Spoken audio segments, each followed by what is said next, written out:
Welcome back to the channel, everyone. Right now, I am in my RV out in my front yard as they are on day 4 renovating the floors in my 1907 farmhouse. The first bedroom floor has been finished and they are working on the living room floor right now. So, because of the dust level at times and the fact that I don't really have anywhere comfortable to sit, I have had to move around a bit, and yesterday and today I have spent it in the RV. So another plus of having an RV if you're having renovations done to your home. I hope you'll stick around and see some of the frugal things I did this week while I was spending a lot of money getting my house fixed.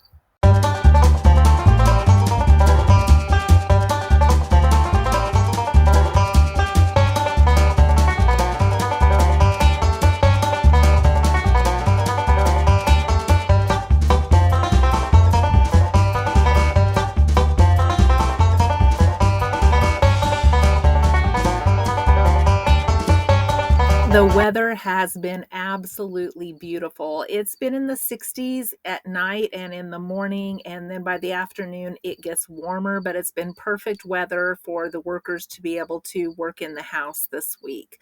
They finished the bedroom floor in 2 days, and now we are on day 3 of the living room floor that is much larger.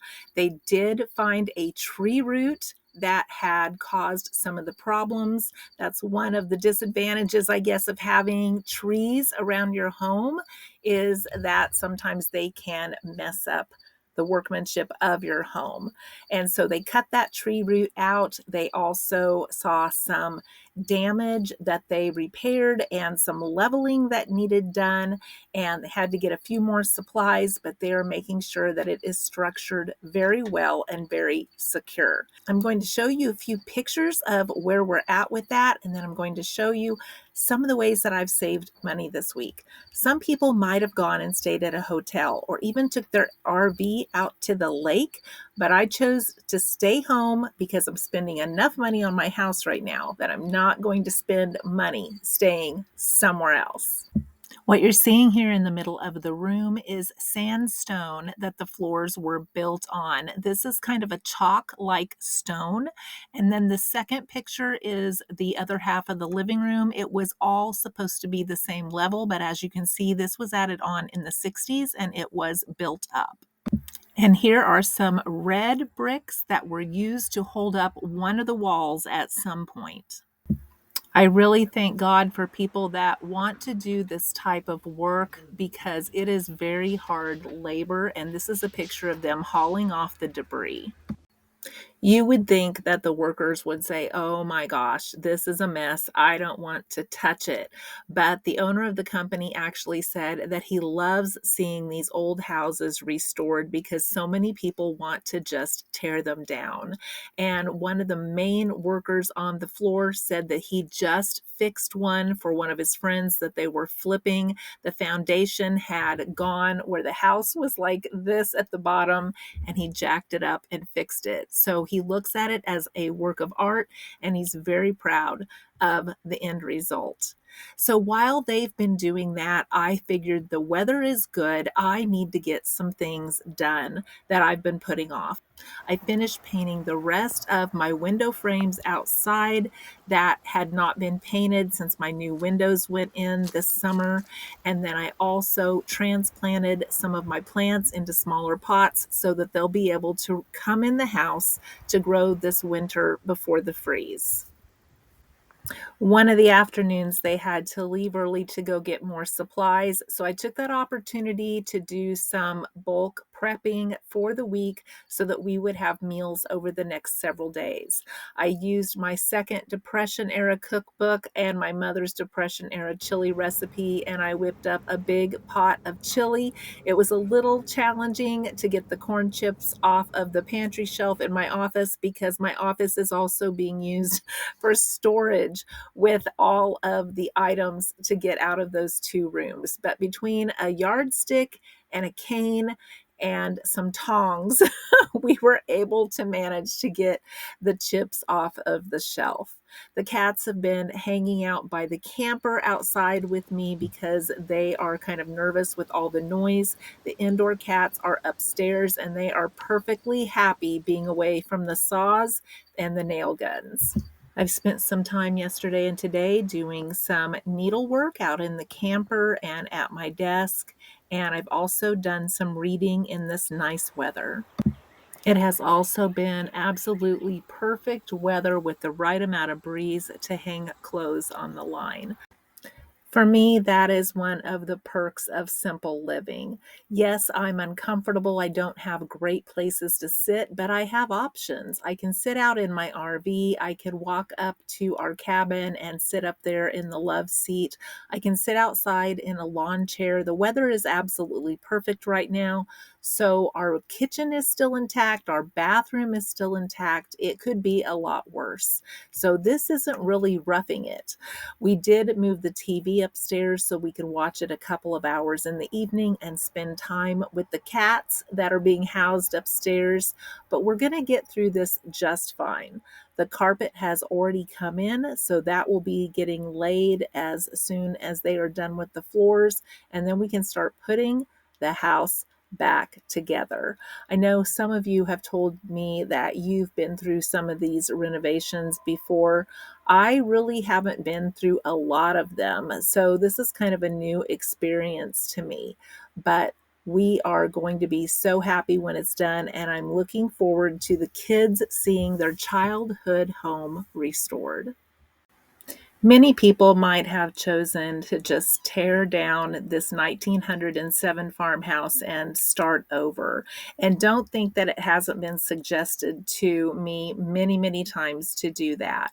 But for me, that would just be living a life that was not mine. If I put a more modern home out here, I don't even think I would feel at home. I feel at home here. I feel at peace here. I don't feel like I'm competing with anybody or anything living out here. And I just love the simple, relaxing, peaceful life. And this home is a big part of that for me.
There's just something about the feeling of being home.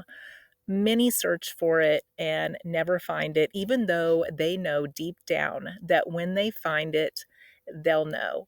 Some of us are fortunate enough to find it and know that nowhere else could feel the way this place does, where you can be yourself, where you have emotional comfort the minute that you pull in the yard, that you belong there, that you connect there, and there's a sense of safety and a sense of well being. And that's what I get from this home. Intentional spending is frugal spending, and it's about spending on the things that are the most important to us. And this home and this piece of land is important to me. along with my family and my travels and all of you. Only two other places make me feel like I'm at home. My cabin, which I'm showing you right now, and I've showed in some of the other videos, it's at the back of our property by two ponds. So I guess it's still on the home place. And the other place is my RV.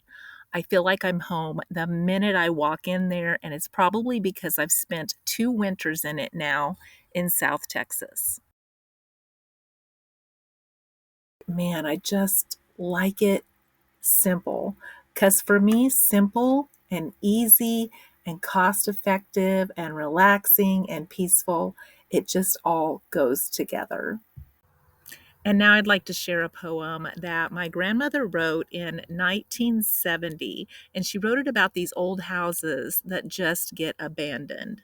I passed an old house on my journey today. 'Twas abandoned, forlorn, and alone, and it seemed I could hear its sad, lonely sigh for the happier days it had known. Its roof was all broken and tattered and torn, its porch sagged low and awry. Its windows looked out with a hollow stare at the world that had left it to die. My heart felt a sadness for that poor old house as I passed on my journey today. I wondered how long it had waited and yearned for those long ago gone away. I wondered how many a tale it could tell of those who had passed through its door. But all that was heard was the low sighing breeze, the soft whispered word, nevermore. I wondered how many a happy child had grown there, mid laughter and tears, with the love of a father and mother to share all of his joys and his fears. I wondered if ever in its living days those old walls had held their breath when a new little life had come into its heart,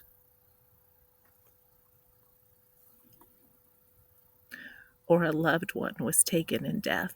I thought of how many a stormy night it had opened its arms out wide to welcome those who were coming home to the warmth and comfort inside.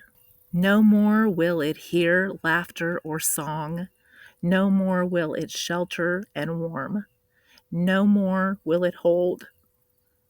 No more will it hold its loved ones close to its heart to keep them safe from all harm. It will slowly and surely keep wasting away while the breeze sighs its still lonely song, and no one will notice and no one will care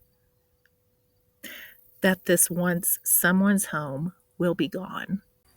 I don't even want to tell you how many takes it took me and how much editing to get through that poem. It makes me cry every time.